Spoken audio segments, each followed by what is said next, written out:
Hi, Hawks. Happy May 18th. And I'm wondering if you've ever wondered what it might be like to have a dinosaur for a pet. I bet it actually would be super cool, but they might get into all sorts of trouble. I'm not really sure. And these are the things that sometimes I wonder about. So it actually fits pretty well with today's story. So let's go ahead and take a look. It's called Never Let a Dinosaur Scribble, and it's written and illustrated by Diane Alber. Never Let a Dinosaur Scribble. I recently got a pet dinosaur. I know it's hard to believe, but it's true. And everyone keeps telling me, never let a dinosaur scribble. Why would anyone say such a thing? I mean, dinosaurs are so strong and powerful, so why can't they scribble? I thought if I gave him just one crayon, what could go wrong? Well, I'll tell ya. He took off running toward the wall. We don't scribble on walls, only paper, I yelled. Thank goodness my dinosaur has a short attention span. Just before he was going to scribble on the wall, he noticed a couple of stones instead. He started to scribble on one of the stones, which was great, but there was just one problem. He really couldn't see the scribble at all. I could tell he had another idea. He went to grab the paint. This wasn't going to end well. But surprisingly, it didn't make as big of a mess as I thought.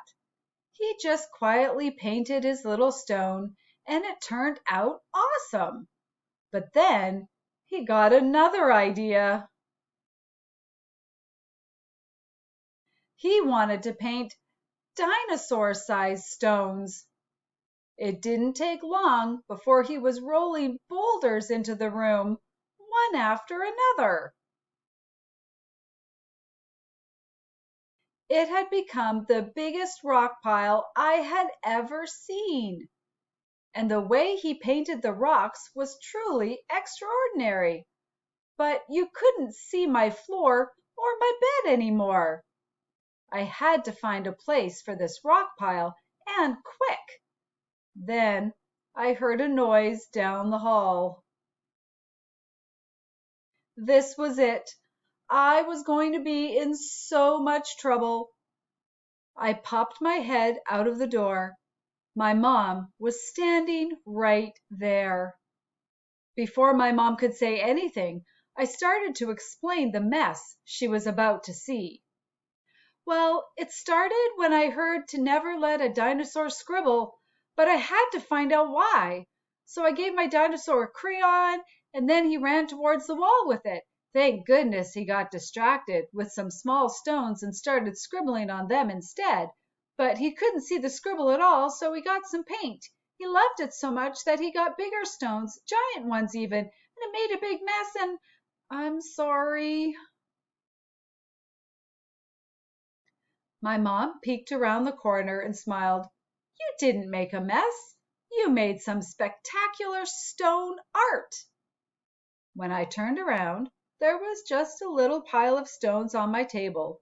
No huge boulders and no gigantic rock pile, but still some of the best art ever.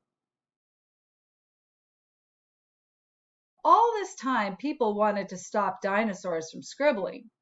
It could be because they try and draw on walls or make a gigantic rock pile. But if my dinosaur had never scribbled, he would have never learned how to make this amazing stone art.